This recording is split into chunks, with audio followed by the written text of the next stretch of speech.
할렐루야. 하나님 살아계십니다.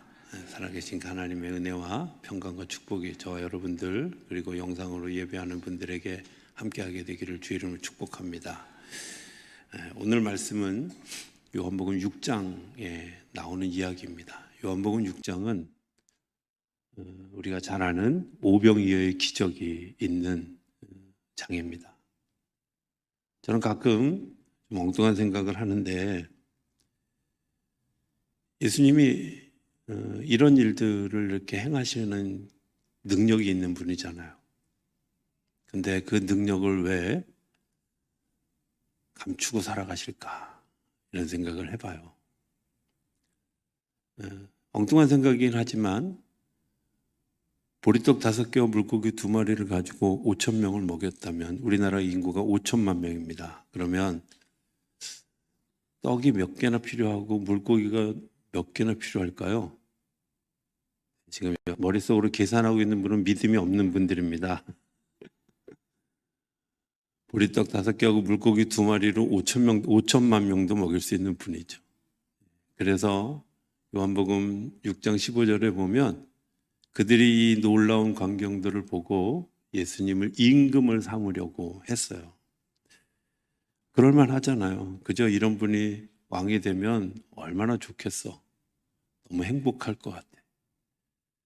그래서 사람들이 이분을 임금으로 모시려고 했고 그것을 피해서 예수님은 산으로 도망을 가시고요.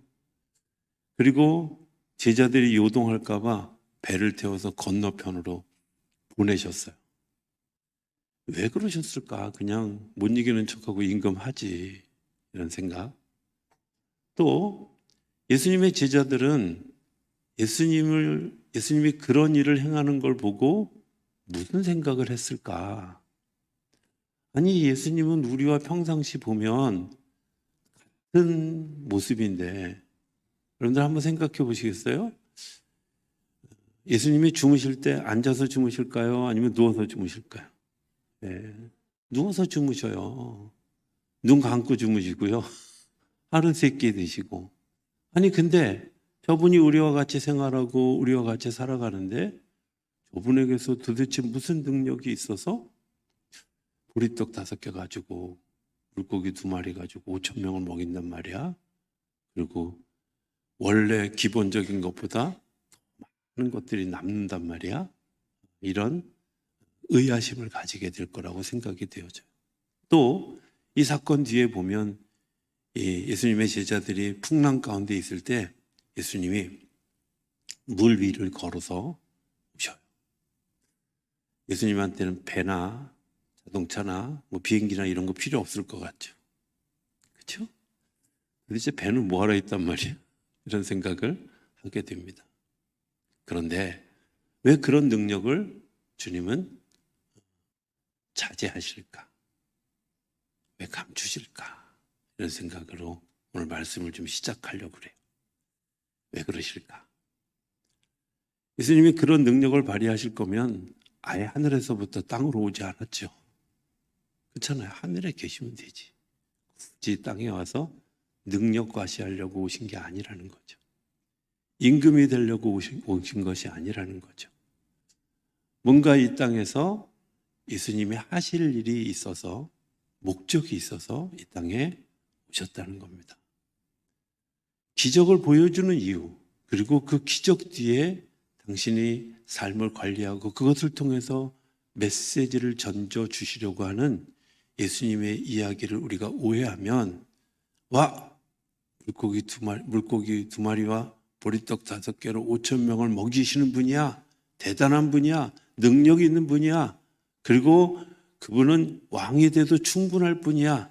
이 정도에서 그친다면 어쩌면 우리가 예수님을 알아도 잘못하는 거죠.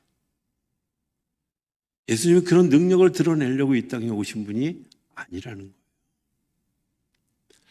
예수님이 이 일에 대해서 이제 제자들에게 설명합니다.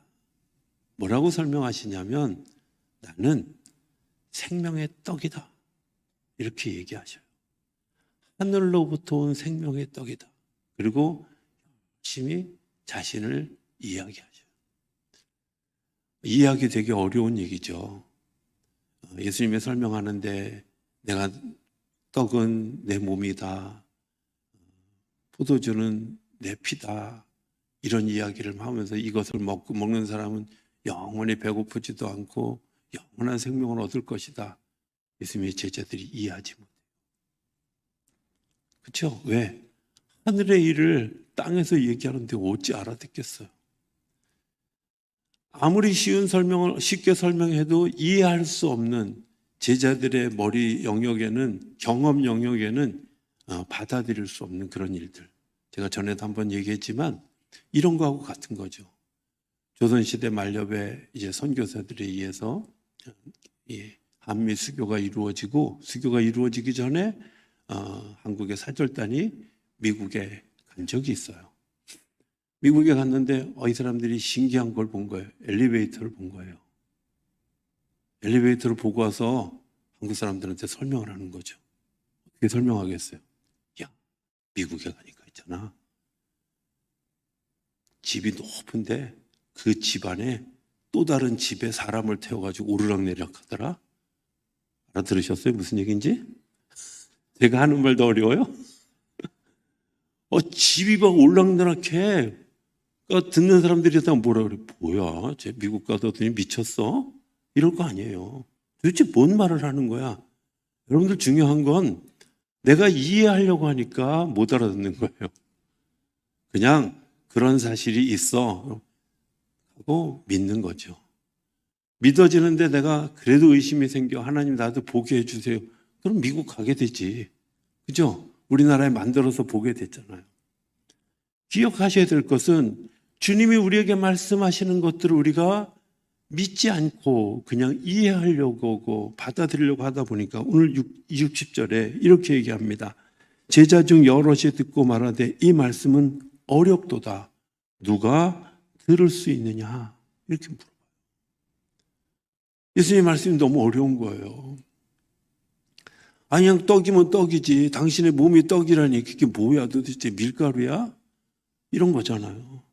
아니, 당신의 피를 먹어야 우리가 영원한 생명을 얻을 수 있다는데, 아니, 그럼 피를 어떻게 먹어? 흡혈귀야? 이렇게 물어볼 수 있는 거잖아요. 이해하기 어려운 얘기죠.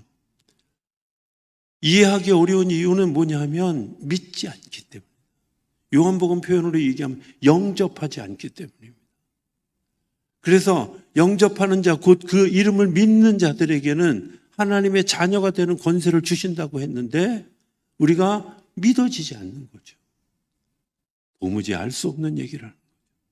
도무지 아리송한 이야기를 하니까 내가 이해할 수 없는 거예요. 우리가 처음 예수 믿을 때, 아니 지금도 예수 믿으면서 가끔은 어떤 이야기를 들을 때 진짜 저런 일이 있어? 진짜 저런 역사가 있어? 이런 거 믿어지시잖아요. 여러분들은 믿음이 좋아서 그런지 모르지만 저는 일단 이상한 일이 일어나면 의심부터 하고 봐요. 나쁜 습관인데 의심부터 하고 봐요. 근데 있잖아요, 중요한 것은 내 안에서 역사가 일어나는 건 내가 믿어질 때, 믿을 때 역사가 일어나요. 내가 그것으로 받아들여질 때 역사가 일어나요. 믿음은 역사를 만들어요. 그리고 믿음은 이해하게 돼요. 예수님이 내가 생명의 떡이다 라고 하는 말씀의 골자에는 하늘로부터 온 나를 본 사람은 하나님을 보고 내가 행한 것으로 인하여서 하나님이 하는 것을 보게 되는 것이다. 요한복음 14장에 얘기하거든요. 우리가 기억해야 될 것은 하늘의 일들을 우리가 잘 모릅니다. 그런데 예수님을 보고 하나님의 형상을 보게 되고 예수님의 행하신 것을 보고 하나님이 무엇에 관심하는지, 무엇을 바라보고 계시는지, 무엇을 주시려고 하는지, 어떤 일들을 하는지 알게 되는 것, 그게 믿는 거예요. 주님이 하신 일, 주님의 말씀하시는 것, 그것이 우리 안에 받아들여질 때 그것을 통해서 우리가 하나님의 구원에 이르는 역사가 이르게 된다는 거죠. 62절, 63절에 보면 이렇게 얘기합니다. 그러면 너희는 인자가 이전에 있던 곳으로 올라가는 것을 본다면 어떻게 하겠느냐? 이 얘기는 무슨 얘기냐면 승천하는 얘기하죠. 또 63절에 보면 살리는 것은 영이니 육은 무익하니라. 내가 너에게 이런 말은 영이요 생명이라. 육은 무익하기 때문에 내가 십자가에 달릴 것을 얘기해요. 둘 다 헬라어 성경에는 달리다, 달리우다 이렇게 표현하거든요. 하늘 높은 곳에 달리우는 영광스러운 예수님과 십자가에서 달리우시는 아주 정말 치욕스러운 아주 정말 비참한 예수님의 모습을 똑같이 들린다라는 말로 연결해요. 십자가와 부활하고 승천하는 영광은 연결되어져 있어요. 이 연결되어진 걸 믿는 믿음을 받아들이는 사람에게 하나님께서 주시는 약속은 뭐냐? 구원이라는 약속이에요. 저는 가끔 이런 생각을 해봅니다. 예수님이 하필은 왜 십자가일까 하는 거죠. 인류가 만든 사람을 처형하는 여러 가지 방법이 있는데 그 중에 가장 잔혹하고 가장 비참한 것이 십자가형이에요. 왜냐? 예수님이 머리에 가시관을 씌워서 피가 나기 시작했어요. 손에 못을 해서 그 몸이 저는 가끔 그거 대할 때마다 주님, 제가 십자가를 지는 일이 가급적 없었으면 좋겠습니다. 몸무게가 무거워서 내려가는 속도가 굉장히 빨라질 텐데 고통이 더 클 것 같습니다. 예수님은 뭐 60km 이하니까 좀 덜하지만 뭐 이런 생각도 하는데 어쨌든 찔린 못에, 손에, 발에 피가 나기 시작하고 물이 빠지기 시작합니다. 온 몸에, 우리 몸의 수분이 70% 이상인데 그 70% 이상 된 수분이 다 빠지고 나서야 죽음에 이르는 거예요. 어느 날 이런 질문을 제가 하나님께 한 적이 있어요. 하나님, 왜 잔인하게 십자가입니까? 교수형도 있고요. 또 다른 방법으로 죽는 방법도 있잖아요. 근데 왜 하필이면 왜 십자가입니까? 이렇게 질문하는데 하나님이 제게 인사이트를 주신 이유는 내가 그 가장 비참한 죽음, 가장 비참한 죽음을 죽을 그 사람까지도 내가 품어야 되기 때문에. 교수형에 처했다면 십자가형으로 죽은 사람들을 품지 못하는 거죠. 바뀌잖아요. 역할 바뀌잖아요.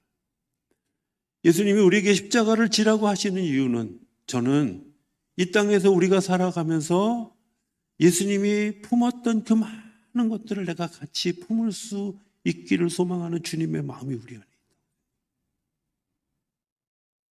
뒤에 제가 좀 더 이야기했습니다마는 주님의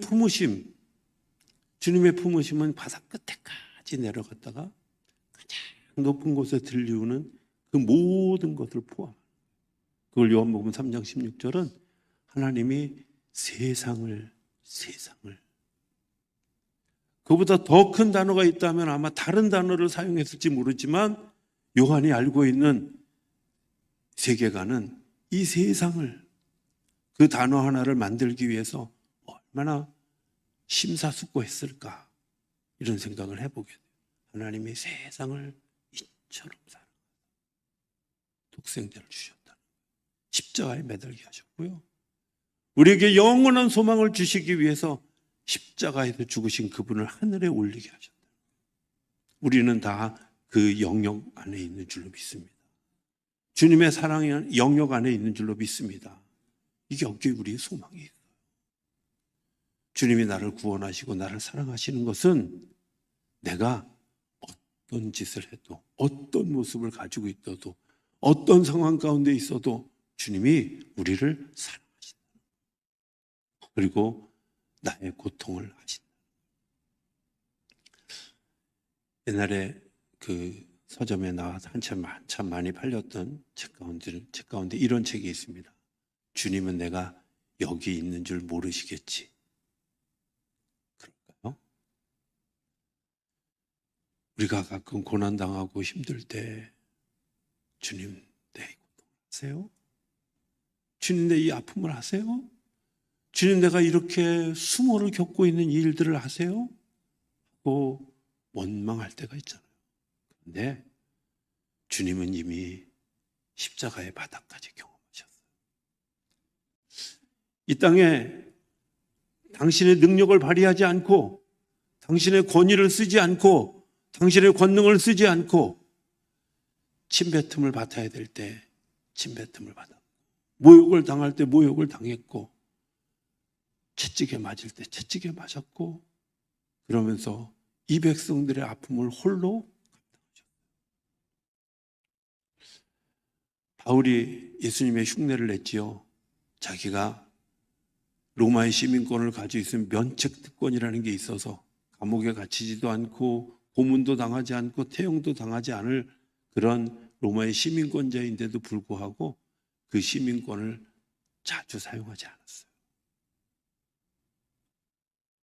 시민권이 있는데도 감옥에 갇혔어요. 시민권이 있는데도 2대 덜한 40대의 태형을 당했고요. 내가 가지고 있는 능력, 그것을 발휘하지 않는 자기 포기를 통해서 백성들의 아픔을 같이 짊어진 거죠. 예수님이 우리 아픔을 짊어지신 것 때문에 오늘 우리가 주님께서 주시는 위로가 있고 주님께서 주시는 구원이 있는 거예요. 주님의 십자가는 여기에 이런 의미가 있는 거죠. 주님이 이렇게 얘기합니다. 내가 육은 무익하기 때문에 내 육을 십자가에 매달아서 너희의 영이 살아나게 될 것이다 하고 이야기합니다. 그러면서 예수님이 얘기하시는 것이 뭐냐면 아버지께서 너희를 이끌고 가실 것이야. 아버지를 따라가지 않으면 아무도 나에게 올 수가 없어. 이렇게 얘기하는 거예요. 근데 되게 아이러니한 건 그 얘기를 하시자마자 66절에 뭐라고 얘기하냐면 그때부터 그의 제자 중에서 많은 사람이 떠나가고 다시 그와 함께 다니지 아니하더라. 이해 안 되지 않아요? 여러분 한번 생각해 보십시다. 하늘나라의 길을, 하늘로 가는 길을 가장 잘 아는 분이 누굴까요? 왜일까요? 예수님이 그 길로 왔어요.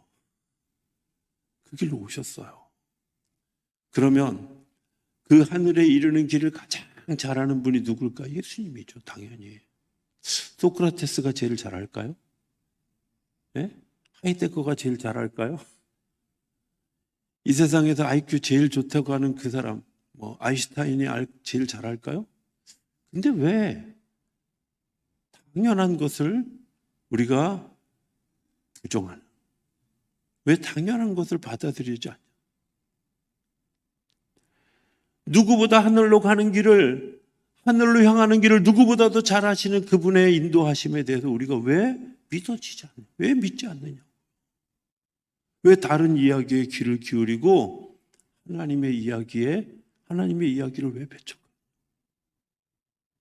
하나님이 그런 사람들을 위해서 내려주신 또 하나의 사인이 있는데 그게 뭐냐면 만나라는 거예요. 만나는 매일 내가 얻으러 가야만 먹을 수 있는 매일매일의 양식이었어요. 매일이에요. 내가 그 양식을 먹지 않으면 굶어야 돼.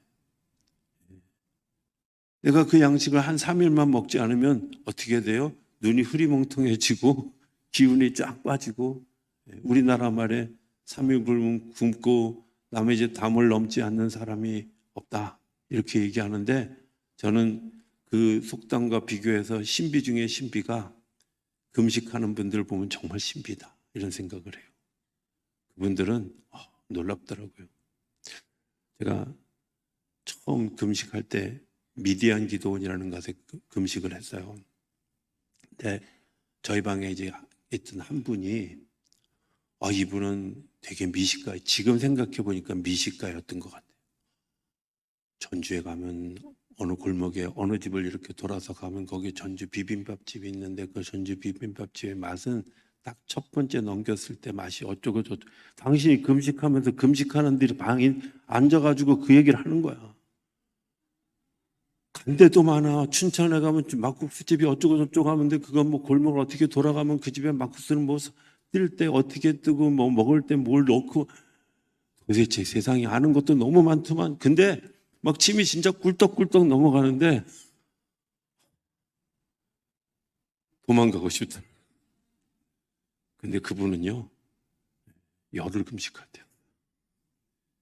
야, 난 저분이 금식하는 게 신비 중에 신비다. 이런 생각을 했어요. 여러분도 그렇지 않아요? 하나님이 우리에게 매일매일 주시는 양식, 하나님의 영이 아니면 우리는 점점 파리해지고 메말라지고 그것 때문에 내가 배고프고 죄를 지을 수밖에 없는 상황 가운데 가는데 하나님께서 우리에게 주시는 매일의 양식이 뭐냐? 그래서 주기도문에 일용할 양식을 주시옵고 이렇게 기도하라고 우리에게 가르쳐 주는 거예요. 매일매일 주님께서 주시는 말씀, 매일매일 주님께서 주시는 은혜, 매일매일 주님께서 주시는 양식을 내가 먹고 살아가야 거기에 생명의 능력이 있다는 거예요. 저는 옛날에 막 큐티하고 매일 말씀을 묵상하고 막 이러는 분들 보면 저 광신자가 아니면 저런 짓을 왜 해? 이랬어요. 아니요. 내가 시험에 넘어지지 않는 중요한 무기가 거기에 있어요.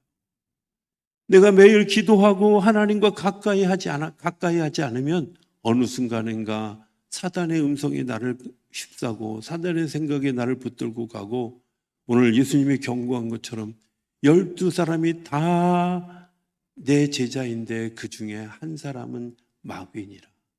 매일매일 주님을 따라가지 않고 매일의 양식을 포기하는 그가 떠나갈 사람. 기억하셔야 됩니다. 주님이 우리에게 주시는 양식이 있잖아요. 그 양식을 따라 살아. 우리가 새벽기도 하면서 묵상했던 적이 있었는데요. 아브라함이 하나님의 그 약속하신 땅을 잘 따라가다가 삶에 기근이 들었어요. 기근이 들었다는 말은 다른 말로 얘기하면 시험 들었다. 뭐 이런 얘기도 있을 수 있고요.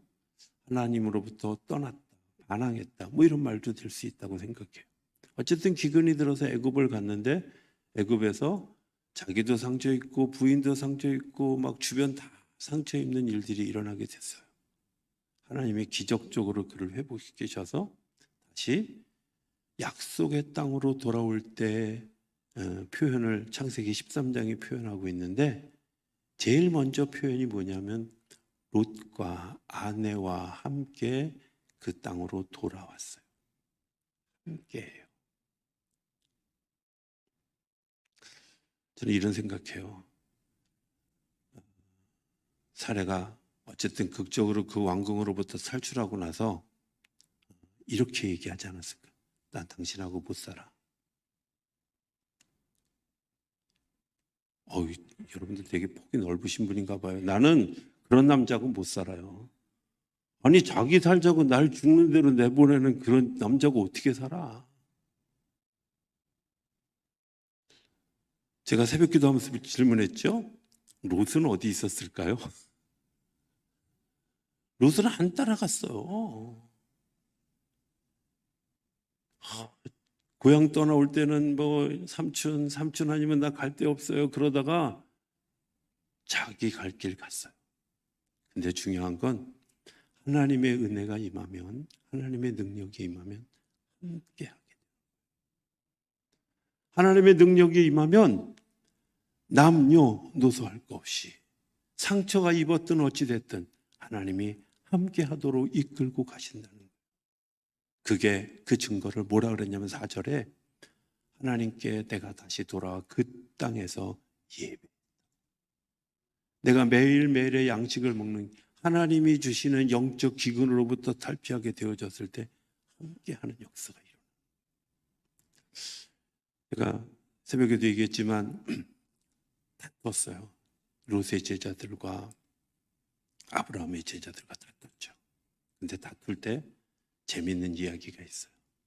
우리 싸우지 말자. 아니 다투는데 싸우지 말자는 뭐야? 그러면 대화가 어떤 대화였다는 거야? 싸우지 않으려고 하는 대화를 했다는 거예요. 싸우지 않는 여러분 우리가 하도 익숙해져 가지고 이제 싸우지 않는 대화가 뭔지를 잘 모르는 분들이 많죠. 그렇죠? 뭐 예를 하나 들어볼까요? 칭찬하는 게 뭐 예를 들어 칭찬하는데 어떤 분이 전철을 탔는데요.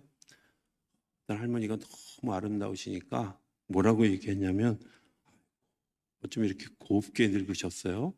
이렇게 얘기를 한 거예요. 근데 그 어르신이 화가 나가지고 그 다음 역에서 내렸어요. 내리면서 뭐라 하는지 알아요?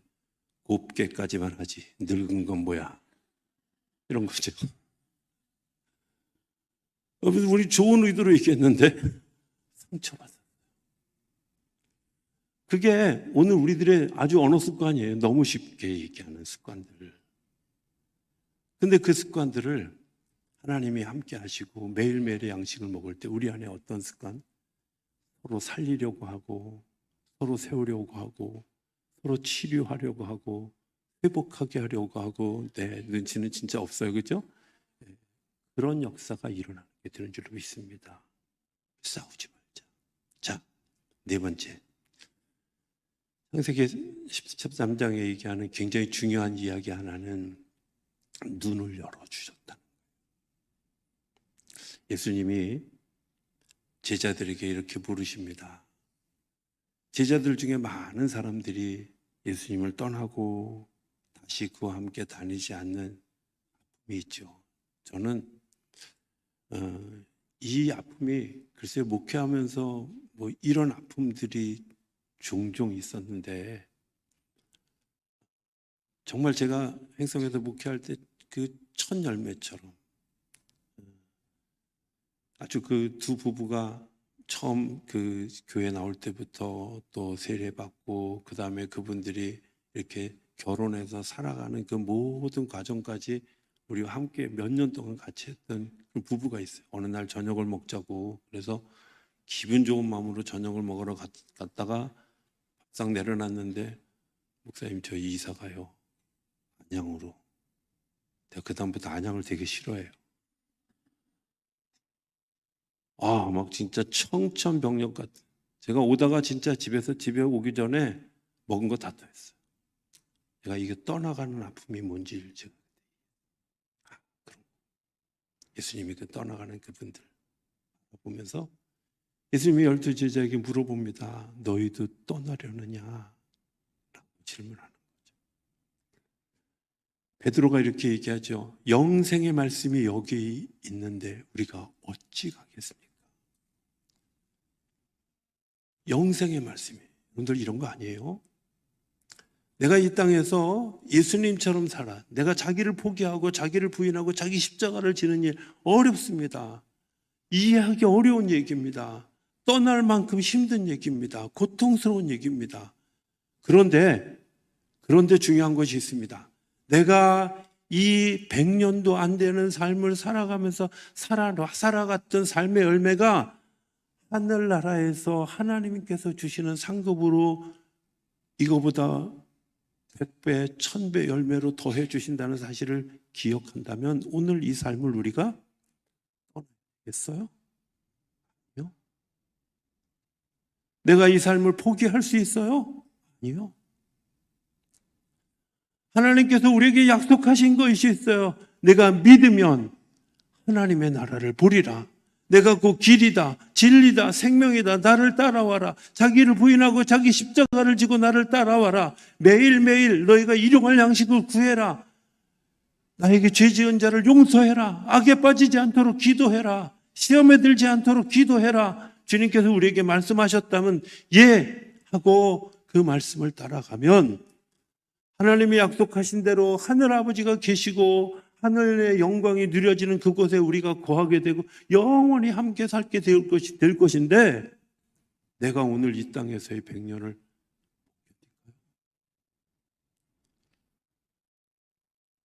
어느 날 정말 베드로의 이 질문을 보면서 그때까지는 베드로가 막 정말 뭐라 그럴까요?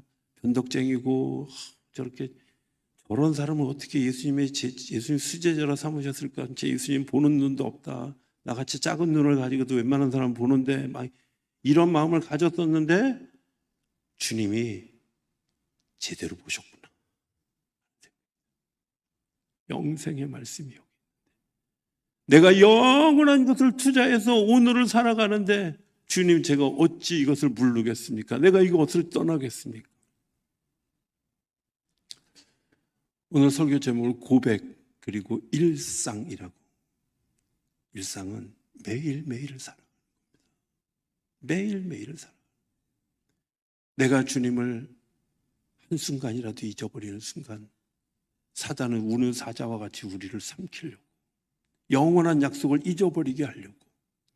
그래서 심지어 예수님의 제자들마저도 떠나가고 다시 보지 않는 일이 일어나고 어렵다고 불평하고 힘들다고 불평하는 일들이 있었어요. 예수님의 제자들까지. 오늘 우리 안에 이 고백이 다시 되어졌으면 좋겠습니다. 영생의 말씀이 여기 있는데 제가 어디 가겠어요? 영원한 생명을 이끄시는 주님이 여기 있는데 제가 어딜 가겠어요? 주님을 따라가겠습니다. 그러나 기억하십시오. 12제자 중에 한 명도 그 길을 포기했다는 사실. 기왕이면 많은 쪽에 있는 게 좋지 않겠어요? 11명 쪽에. 그죠? 굳이 내가 한 명이 되면 역사에 남고 창피한 일인데 우리 가운데 한 명이 되지 않는 11명의 수에 들어가는 그런 복된 역사들이 우리 안에 세워지는 일들이 일어나게 되기를 주의 이름으로 축복합니다.